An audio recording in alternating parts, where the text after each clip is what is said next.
sort of social conflicts that I discussed at the very end of the last video. So the idea that the church, which is definitely trying to hold on to traditions, the boyars who want to maintain power, and then the czars who want to start controlling the boyars. In a lot of ways, these conflicts are illustrated by Peter the Great's reign, and we'll see that Peter the Great, in many ways, becomes successful in gaining a greater stronghold over the boyars. So one of the things that we see happen straight off is that Peter the Great is experiencing struggles legitimizing his power against his sister Sophia. And so one of the first things that he has to do is get his sister out of the way. And Sophia actually teams up with a group of boyars called the Streltsy. They're a military corps that's led by the boyar elite, and they're backing Sophia.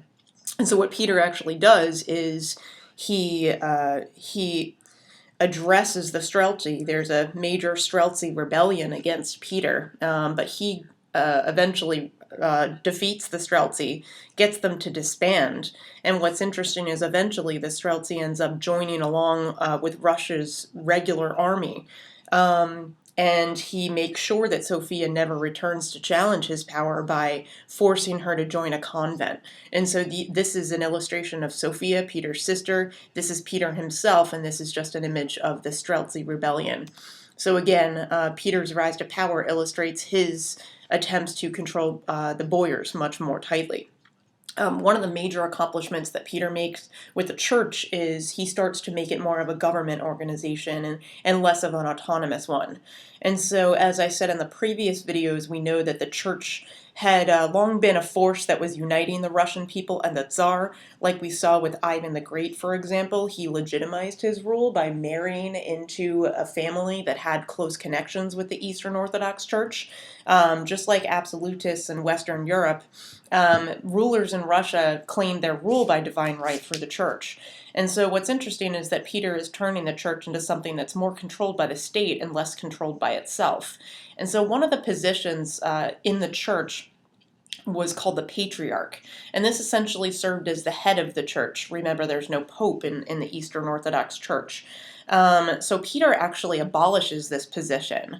And so now the church is no longer headed by this religious figure with the patriarch, but instead the church is actually going to be incorporated into the government. And to replace the patriarch, he establishes this new organization called the Holy Synod, which we see here. And what this is it's an organization of clergymen.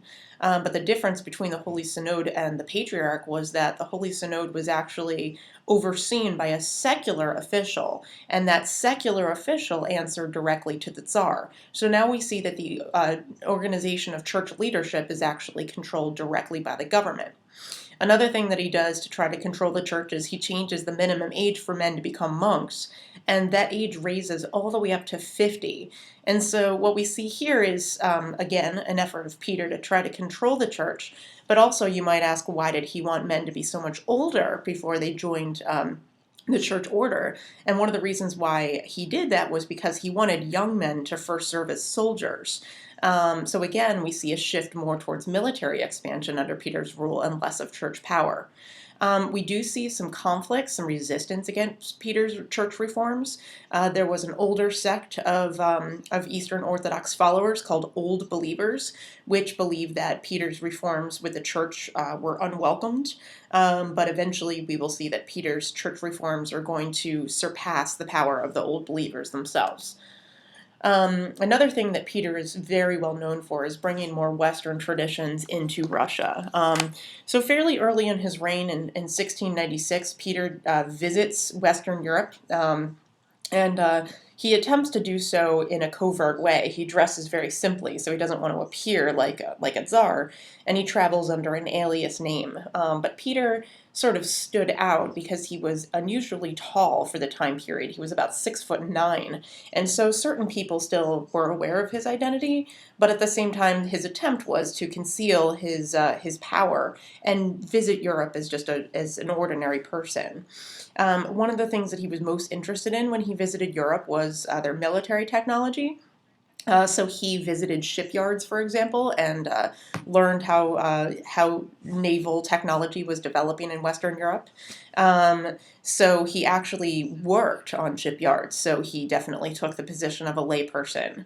He also learned about medical technologies in Western Europe. So he visited a dentist who taught him how to pull teeth, and he was also very interested in adapting Western European culture. And we'll see that in the next slide. So again, he's not just visiting fellow royals. He's not traveling as like a royal diplomat. He's really trying to travel as an individual, ordinary person who's trying to learn more about Western Europe. And one of the things that he certainly realizes when he takes power is that in order for Russia to expand its trade network and in order for Russia to be competitive with Western Europe, it needed to have a warm water port. Because at this point, all of the other port cities in Russia would freeze in the wintertime, which made trade and military technology very, very difficult. And so he sets about attempting to gain a window to the west, a port that was close to Europe that would facilitate trade, and an ability to further westernize Russia by having a much more western located capital. And so the Russians go to war with Sweden in the early 18th century in the Great Northern War. And in 1706, they defeat the Swedes in a battle that allows them to seize control of the warm water port in St. Petersburg here. And you can see certainly that its access to the Baltic Sea is going to give it access to, well, we can't see here, but Scandinavian countries, obviously Norway and Sweden themselves, Finland, but also countries like Denmark, Germany, and from there, they can have access to Central and more Southern European countries as well. Peter very quickly, after gaining access to St. Petersburg, relocates the capital there. And in order to develop the capital very quickly, he actually forces many boyars to live there.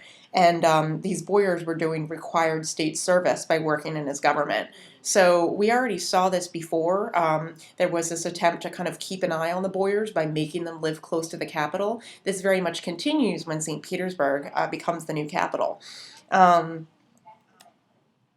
The development of St. Petersburg again shows us definite Westernization in terms of building, in terms of city planning, and in terms of culture. And so one of the things that we see that really differs from the older capital of Moscow is that there's this deliberate attempt to lay the streets out in a regular grid pattern. Still it's not completely even, but you see it's much more orderly than the Moscow map is down here. Peasants and Swedish prisoners of war were actually conscripted, so they were forced to go to St. Petersburg and work on developing the city. They did things like drain marshes, they built streets, and they built government structures. And you can see architecturally that many of the buildings of Russia, this is the Winter Palace, which serves as the residence for the Tsar in St. Petersburg. And then this is Peterhof, which was a summer retreat for Peter the Great and subsequently the other Romanov rulers of Russia. And you can see this is the back view of Peterhof, but you see these fantastic fountains which put on daily shows, and the interior where actually photography is not allowed. Again, you see this really ornate style. There's a use of gold in many of the different features inside the buildings, very valuable paintings. You can certainly see that they're attempting to emulate the more royal and opulent style of Western Europeans. This to me looks very much like Versailles, which is intentional.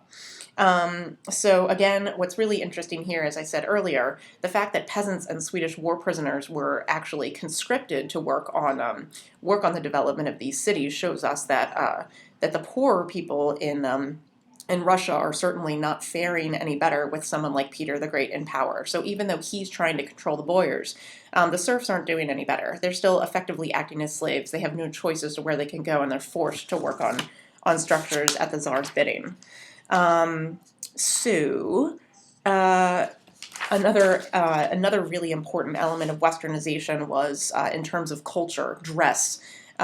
So Peter really wanted the aristocracy of Russia to assume the manners and customs of aristocrats that he had seen when he visited Western Europe. So this illustration shows us the trimming of a boyar's beard, right? prior to the Westernization period, boyars still wore very long, untrimmed beards. They dressed differently. They wore robes. Women actually, for the most part, were completely covered with veils and shapeless clothing. And so one of the things in terms of men that Peter does first is he forces men to trim their beards, and he also makes them tailor their sleeves to look more like Western dress. And you'll see some more slides of these images in just a moment. Peter was very dictatorial in terms of enforcing these new customs. It was said that he actually personally enforced his edicts by cutting some of the beards of boyars directly himself. And also, he directly trimmed the sleeves of boyars to look like their Western counterparts. A positive development in terms of Westernization was the further development of education among boyars in particular. So Peter the Great insisted that all boyars' sons were educated. In 1714, there was an introduction of compulsory education laws. The subjects that were emphasized in this new system of education in Russia were very much Western. You can see influence over some new scientific ways of thinking in Western Europe in the sense that education thoroughly emphasized mathematics, geometry. So sons of all nobility and government officials had to learn these subjects.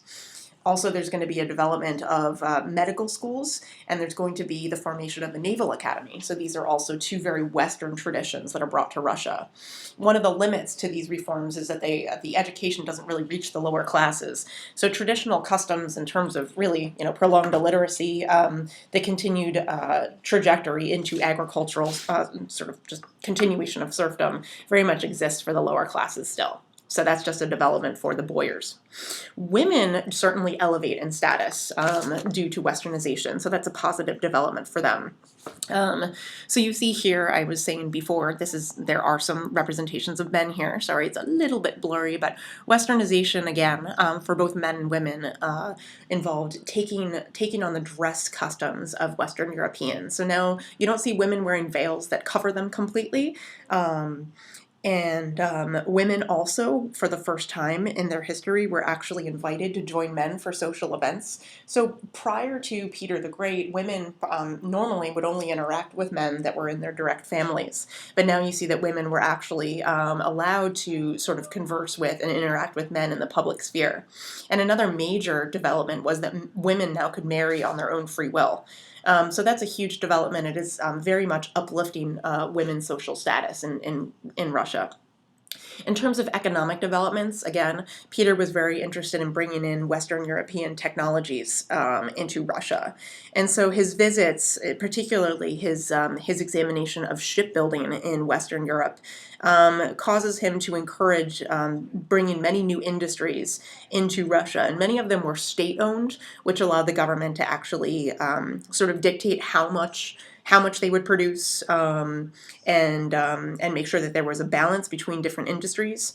Two of the most significant industries that develop were, of course, shipbuilding to build up a greater navy, and also iron. There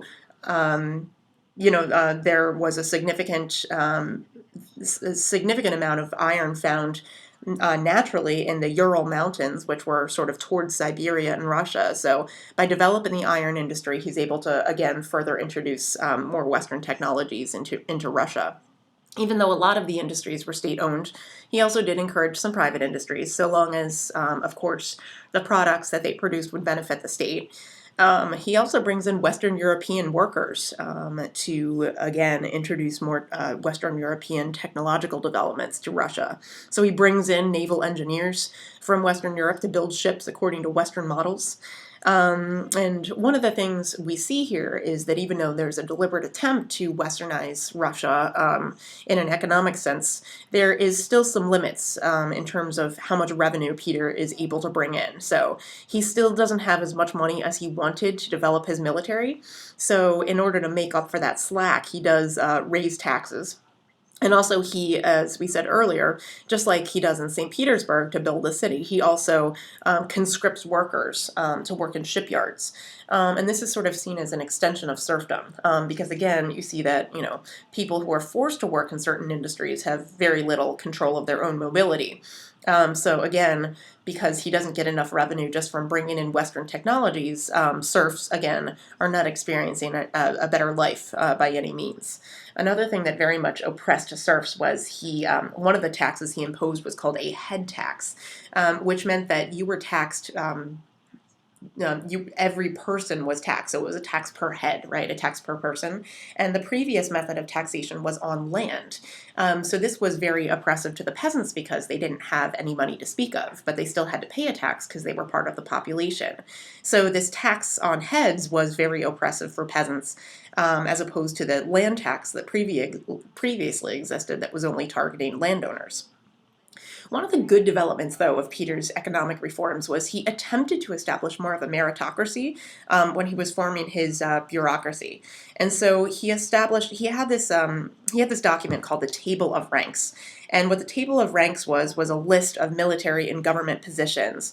And these positions were meant to be filled by people who were best qualified. So their social status was not supposed to contribute to whether or not they could occupy these positions. So the Table of Ranks does show us that there is some attempt to promote people according to merit instead of social classes. So some peasants actually do get better opportunities to work for the government.